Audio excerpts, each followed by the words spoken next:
So one of the most difficult things I found was how do we develop something on from the Superbox range, from the S36 and the S25, because they are fantastic boxes. They are really, really simple, very, very well priced, and they offer everything that match anglers today want from a seat box. So it really was about going over these designs with a fine-tooth comb and really picking out any small little issue that I had or any of our designers or the consultants had, and just trying to make small changes within those to just elevate the box to the next level.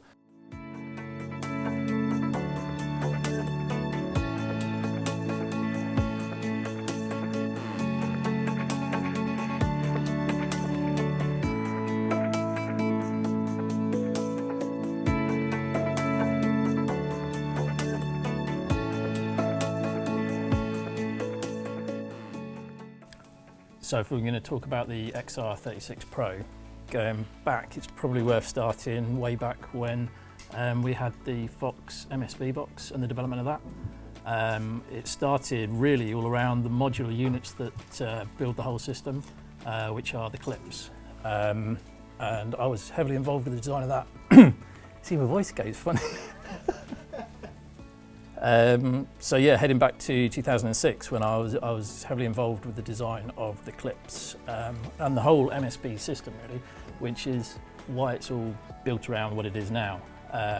Back then we noticed a trend in boxes whereby they were vastly using piano style hinges, and there was a shift towards something that would allow the units to be linked together and open from either direction, but create a really strong, stable platform.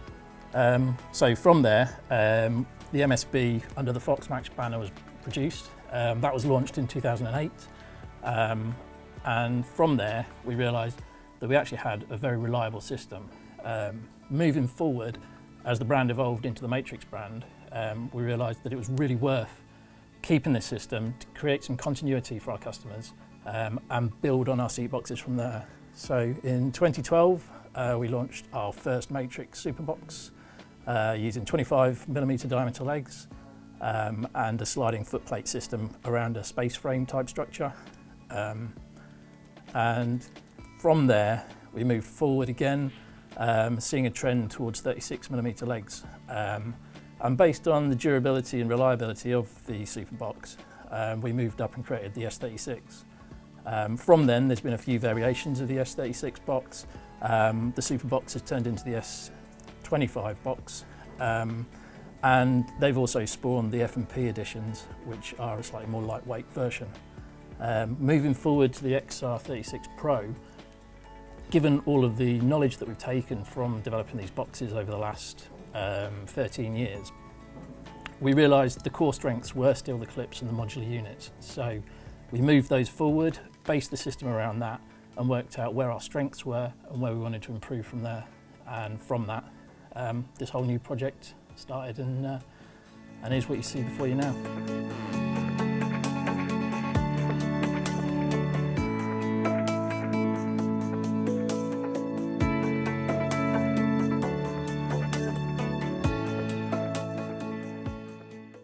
So one of the points that was brought up very early on in the discussions with this seat box was, what are the limitations? And one of the key limitations for me was price. We could have gone into the market and launched a seat box at £1,000. For me, that alienates a lot of people. I think it's a lot of money to spend on a product, and that's not what we're aiming to do at Matrix. The whole point of our brand is to offer the highest quality, plenty of innovation, but at an affordable price.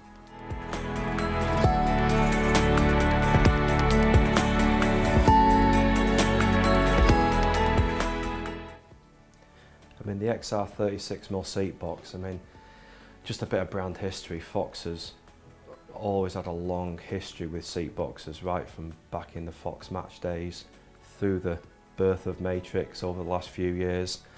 So we've got a reasonably good audience and a good reputation. But I suppose the brand's got such good momentum now, we really had to back that up with some heavy investment. That's why we tasked Sean with doing the XR36mm seat box.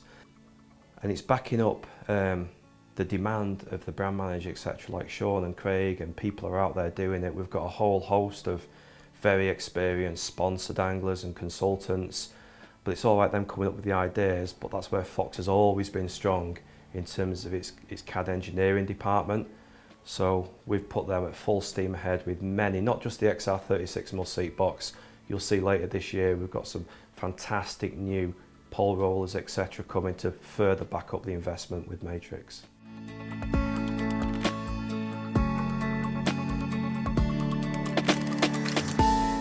When we start a new project, it's when Sean comes through to us in the design department, in this case me, and describes what ideas he'd like to do moving forward. And one of them was the new XR36 Pro seat box.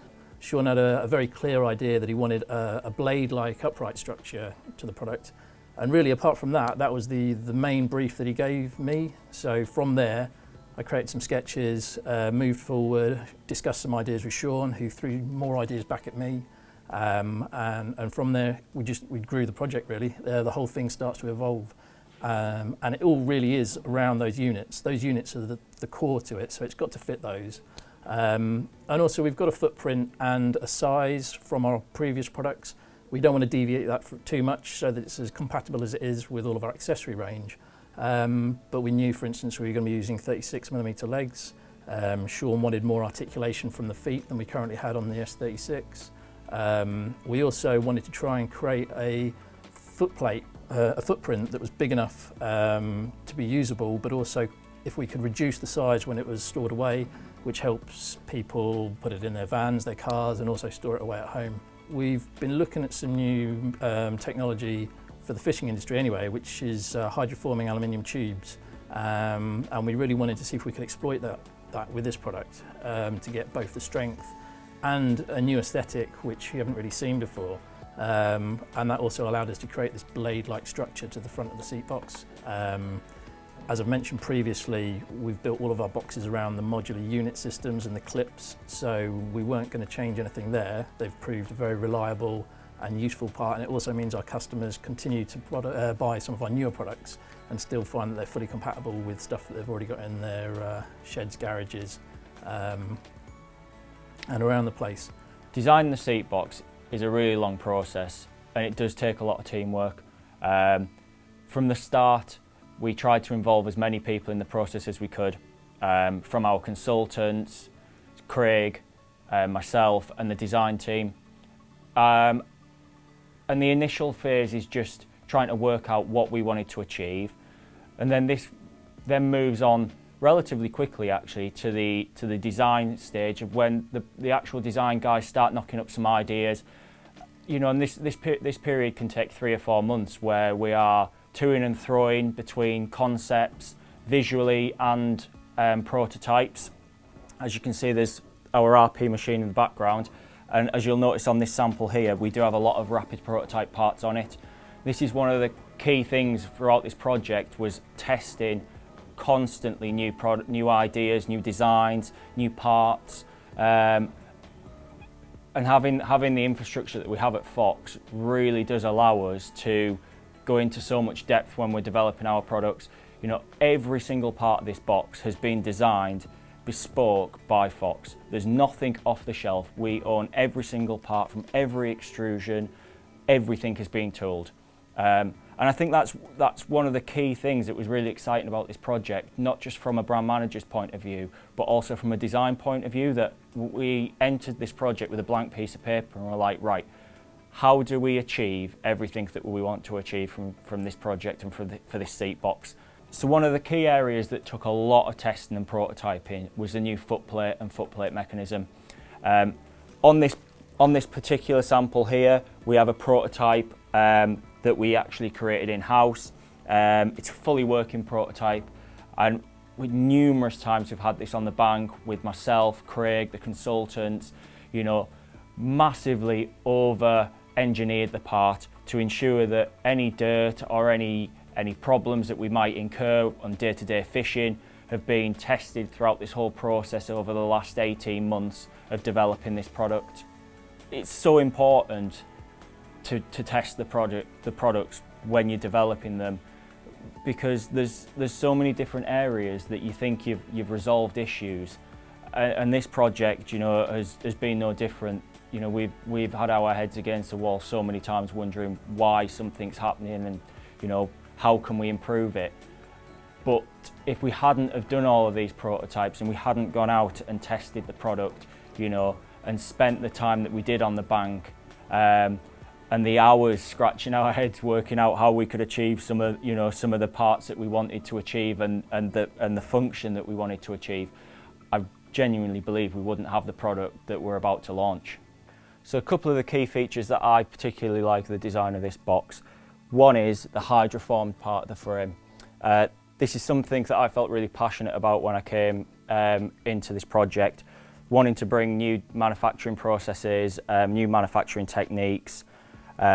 Fantastic design from Adam. You've got a lot of contours, one piece of aluminium that runs through that isn't achievable unless you're doing it via hydroforming or using a different material, which obviously can add a lot of cost to the price of the seat box. Another part that I particularly like is the footplate. I love the contrasting textures that the guys have got. It could be a simple, boring piece of plastic, but the guys have put a lot of thought into the design between the heavy spark erosion and the polished finishes, which just creates, you know, rather than it being one big bit of plastic, it really defines certain areas. You've got a raised part here at the front as well, lip, which allows you to either slide your stacker unit in and it locates it automatically, but it also prevents your feet from slipping off the footplate. Third and final one for me, such a critical part of any seat box, and that's the leg block and the leg block mechanism. Really clever design, allows us to use black legs, so it's non-marking. It's all housed internally to the extrusion, and that is where you get your strength. The extrusion, and it running through that extrusion rather than the plastic block, creates such a strong fixing point.